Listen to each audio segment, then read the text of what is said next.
Western Australia's Environment Minister has rejected independent recommendations and waived carbon emission restrictions on Chevron's Wheatstone project in the Pilbara.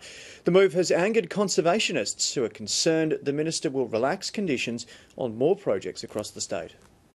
Chevron has become the second oil and gas giant in WA to be made exempt from the state's carbon emissions restrictions within as many months.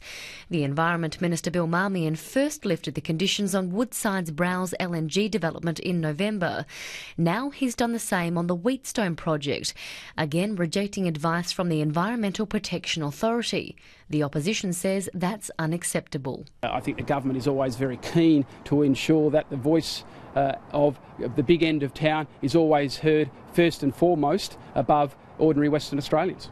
Under the decision, Chevron isn't required to comply with the state's greenhouse gas abatement program or reduction targets.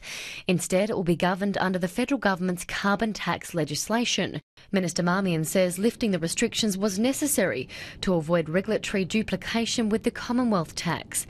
However, conservationists say the tax doesn't restrict carbon emissions and provides oil and gas companies with little incentive to cut pollution. Well, there's going to be virtually no requirement for these industries to now control their carbon pollution. They've done a deal with the federal government, which means they're virtually exempt from the price on carbon, and now the state government minister has removed all conditions at a state level.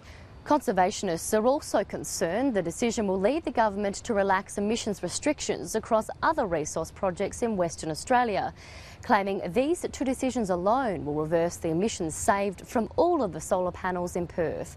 Catherine Diss, ABC News.